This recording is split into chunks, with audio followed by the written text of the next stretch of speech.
guys, what do you make of the Jags letting go of Urban Meyer this morning? Wild. Yesterday there was a report in a Tampa Bay newspaper from Rick Stroud, the reporter, that Josh Lambo was speaking on the record, and Lambo said that he was kicked by Urban Meyer, whether it was sarcastically or not. He was kicked by him, and there wasn't a host of players coming out saying, now that story's fake, that's a fraud. Josh is... No one said a word. Tom Pelissero, our great reporter, had an expose, if you will, on Saturday, listing out things like Urban having an issue with Marvin Jones, the James Robinson benching, and then the assistant coach's story, which was the most damning, saying you guys are a bunch of all losers. Mind you, Urban Meyer hired all of them, calling them losers, and no one from the mountaintops came out and was screaming and saying no. This is a two-win team. This is a coach who has no NFL equity, no NFL resume to name. And at the end of the day, I got texted, as Mike did, by several people overnight saying good riddance. And this is people within Jacksonville, people outside of Jacksonville. At the end of the day, reputation is one thing, but character is another. And how do you treat people?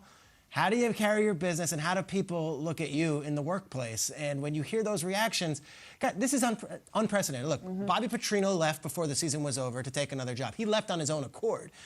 This has never happened where a coach is fired in the first year before the end of the season. I mean, we're talking about one of the all-time greatest disasters in NFL head coaching is the Urban Meyer experience in Jacksonville. And there's still 4 weeks left to be played.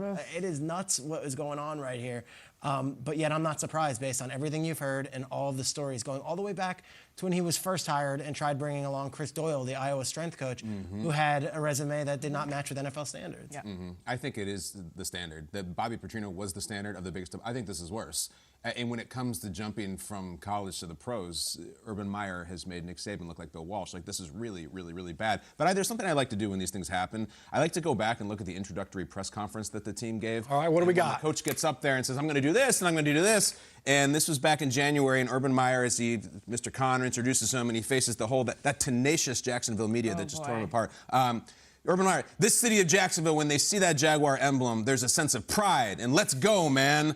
There's things I always talk about that inspire or are part of inspiration, and they are love and they are ownership. And like, what a disaster, what a blowhard. That is such a bunch of BS. From day one after that, it's just been nonsense that Peter just detailed and Mike just detailed. And we even have a further luxury as Good Morning Football, that we have a program here in which we record interviews, including the one that Urban Meyer came on and did back in March, in which he talked about, again, some of these things he was going to try to accomplish right here at this table. Go ahead, Urban.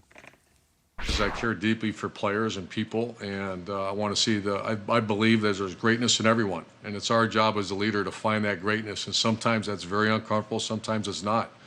But I believe, and I want to have a chat with our team as soon as I'm allowed to in a team environment. Individually, I have already, but I just believe there's greatness in everyone.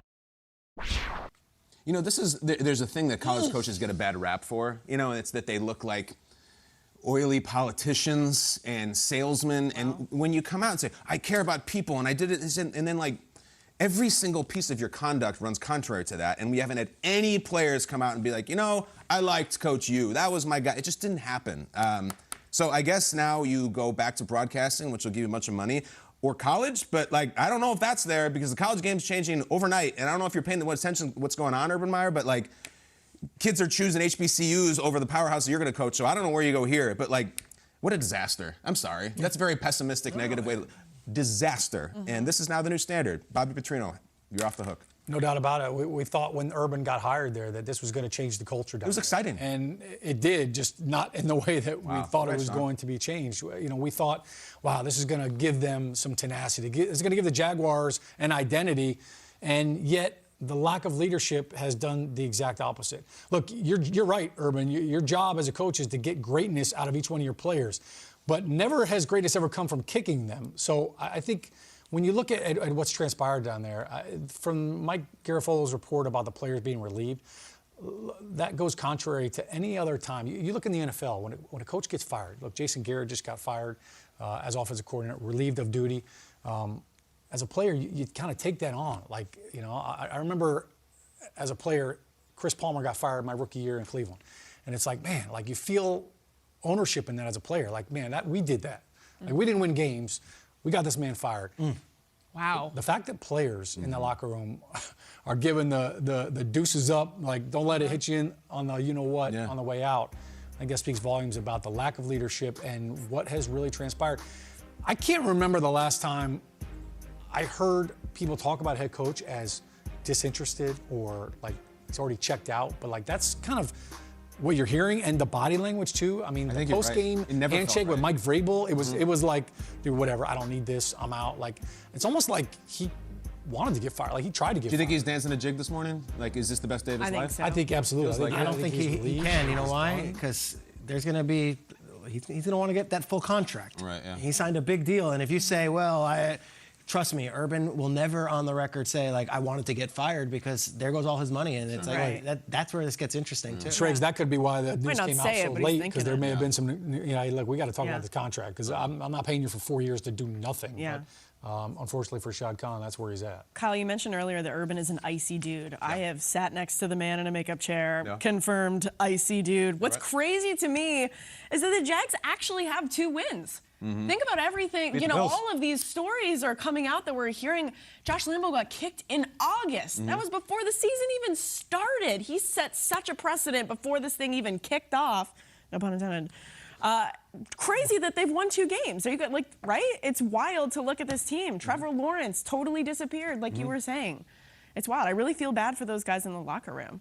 It's awful. This is a terrible story. I'm going back and looking at that press conference. Shad Khan is so excited. He's palpably, this is Jacksonville. Let's just put cards on the table. They're a punchline a lot of times. There's a median mark of 32. This was a huge thing for them. This was going to make a difference. And now it's like, it's not only that, one thing if they come out, they win 5 games, oh well.